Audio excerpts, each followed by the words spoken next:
रविकांत जी, one sided तो election नहीं है, ये साफ दिख रहा है। बीजेपी को एज है, ये मानना पड़ेगा। लेकिन ये सावधानी जो बरतने की बात कर रहे हैं शरद जी, वो अपनी जगह दुरुस्त है। कई बार ये होता है कि अ, उसी तरह की चर्चाएं होती रहती हैं और हम उसी तरह के मानस अपना बना लेते हैं। क्या अगर हकीकत में देखा जाए तो सिचुएशन ग्राउंड लेवल पर कितनी चेंज हुई है? बहुत ड्रास्टिक चेंज है कि अब वो बिल्कुल उलट गई है स्थिति, जो हम 2 महीने पहले 3 महीने पहले सोच रहे थे। या अब जो है कॉन्टेस्ट बहुत क्लोज हो गया है। अब दोनों के लिए लगभग बराबरी का मैदान है। अब ऐसी स्थिति बन गई है क्या? और मैं एक बात चीज और जोड़ना चाहता हूं कि अभी कांग्रेस की मीटिंग चल रही है। अगर प्रियंका और राहुल गांधी भी लड़ते हैं उत्तर प्रदेश में चुनाव, अमेठी और रायबरेली से, तो फिर सिचुएशन पे क्या असर पड़ने वाला है? देखिए, मुझे जहां तक लगता है कि जो बात हो रही है कि बीजेपी को एज है और हम लोग उत्तर प्रदेश के बारे में बात कर रहे हैं, तो मुझे लगता है कि ये चीज नहीं है। मैं नहीं मानता हूँ इस बात। और उसके पीछे की कई परिस्थितियां भी हैं।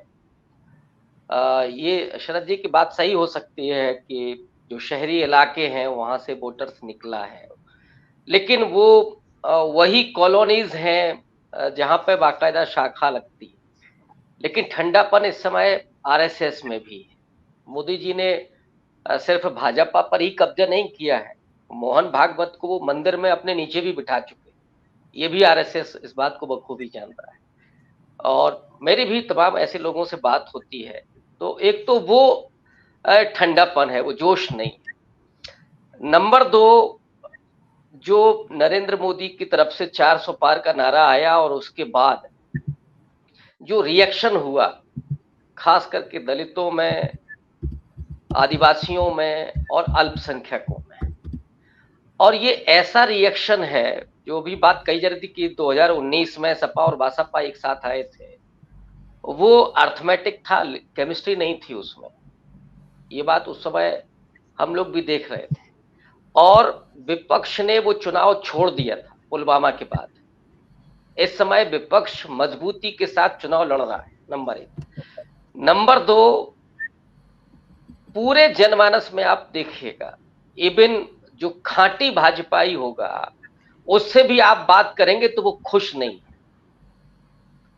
उनके घर में भी एक बेरोजगार बच्चा बैठा होगा और हालात ये है कि आमदनी घटी होगी। आप वो सीधे इन्वॉल्व होंगे कहीं तो थोड़ा बहुत भले ही कर रहे हो।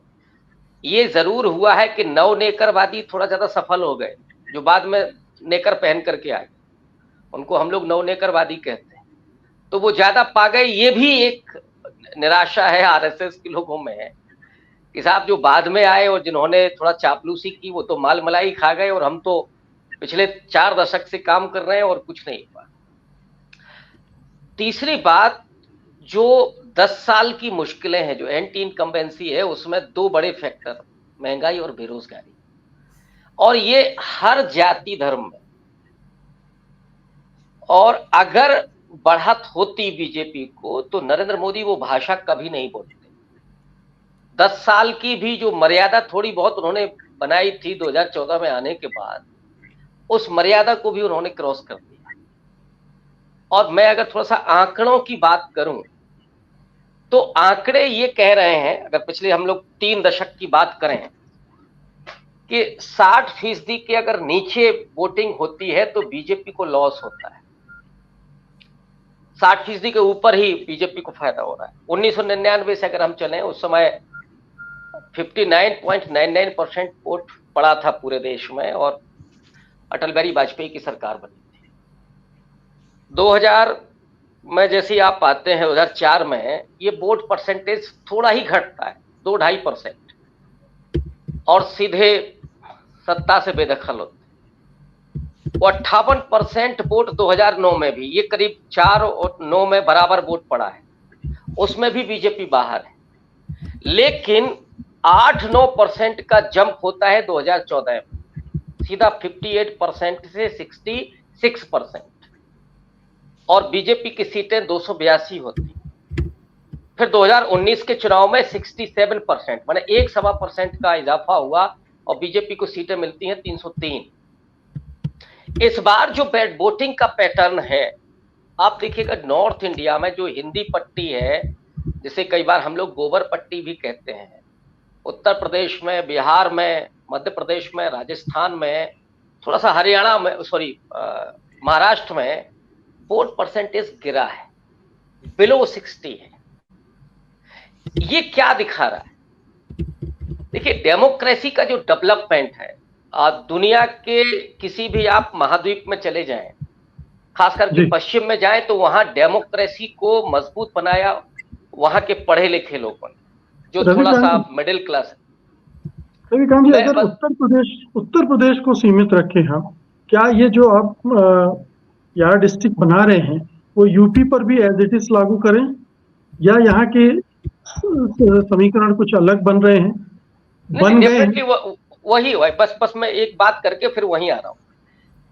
भारत की जो डेमोक्रेसी है, उसे इस देश के गरीबों, वंचितों, किसानों, मजदूरों ने उसको वाइब्रेंट बनाया, उनकी वोटिंग परसेंटेज बढ़ी। दिल्ली में पहले इलेक्शन में 52 के इलेक्शन में जब 60% के नीचे शिक्षा की दर है, उस समय 88% वोट पड़ा था, और पिछली बार 66% वोट पड़ा जब लिटरेसी रेट यहां तक बढ़ा। तो एक तो महानगरों का और ये गांव का, कस्बों का परसेंटेज बढ़ा है।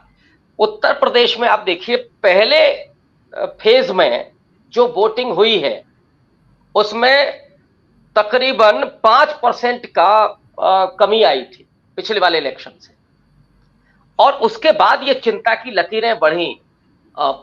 सारे लोग पत्रकार हैं, वो हमसे ज्यादा जानते हैं। 23 तारीख को अमित शाह ने जेपी नड्डा के साथ दिल्ली में एक बड़ी मीटिंग, इसमें बीएल संतोष भी थे और भी बहुत सारे लोग थे, और अमित शाह ने जोर दिया कि वोट परसेंटेज हमको बढ़ाना है, वोटर को निकाल करके ले आई। फिर उन्होंने दूसरी मीटिंग की भोपाल में, और वहां भी यही बात कही कि हमें अपने वोटर को लेकर के ले आना, उसको मतदान केंद्र पर लेकर के आना है, अदरवाइज ये इलेक्शन हमारे हाथ से निकल जाएगा। तो जहां अमित शाह की चिंता है, वो हमें भी जमीन पर समझ में आ रही है कि असल में कौन सा वोटर नहीं निकल रहा है।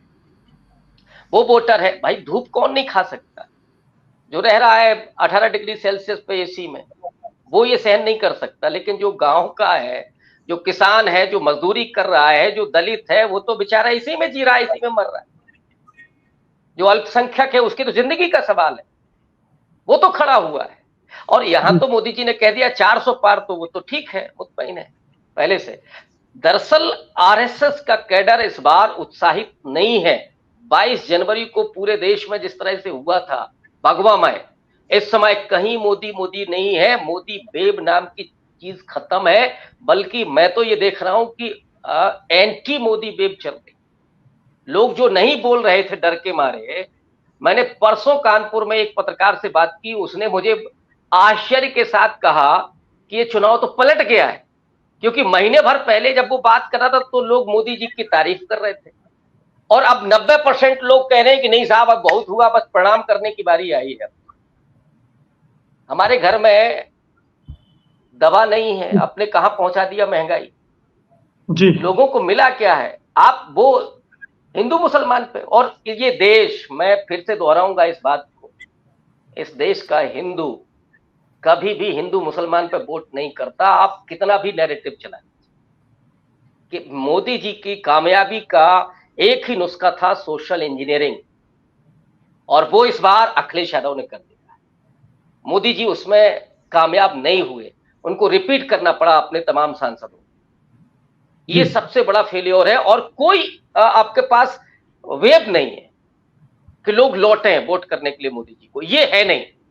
तो फिर सारा सोशल इंजीनियरिंग उलट गया है, और अति पिछड़ा जो बीजेपी का वोटर, अब ये जो हिंदू मुसलमान हो रहा है, दरअसल अपर कास्ट को थोड़ा उत्तेजित करने के लिए हो रहा है कि वो निकले, क्योंकि वही वोकल है, वो पान की गुमटी पर खड़े होकर के वही मोदी मोदी करेगा। अब वो बोल नहीं रहा है बेचारा, उसको भी क्या मिला, उसने भी कोरोना में ऑक्सीजन नहीं पाई। तो वो जो परिस्थितियां बन गई हैं, मुझे लगता है कि ये इलेक्शन खास करके उत्तर प्रदेश, और मैं एक और व्यक्ति का नाम नहीं लूंगा, कुछ दिनों पहले ही रिटायर्ड हुए एक बड़े प्रशासनिक अधिकारी, उनका कहना है कि बीजेपी बुरी तरीके से उत्तर प्रदेश में फंस चुकी जी। और मैं तो जमीन पर देख रहा हूं, मुझे लगता है कि ये एंटी वेव चल रही है और ये इलेक्शन उत्तर प्रदेश में तो जहां मैं देख रहा हूं वहां तो हाथ से निकल चुका है। हाँ, इसमें एक चीज केवल प्लस है, वो है हर लोकसभा में कम से कम 20,000 वोट लिस्ट से गायब है, 15,000 20,000 जी। और एजेंडा नहीं चल रहा है, डंडा चल रहा है पुलिस का कि लाइन में आप लगाइए। एक अल्पसंख्यक परिवार में अगर 4-5 लोग हैं तो अलग अलग बूथ पर उनका वोट है। वो जरूर एक तरह से हम कहें कि नाकामयाबी है विपक्ष की कि उसने इसके लिए कोई तैयारी नहीं की। इसके अलावा मुझे पूरा चुनाव उलटते हुए दिखता है। सत्य हिंदी का ऐप डाउनलोड करें गूगल प्ले स्टोर पर।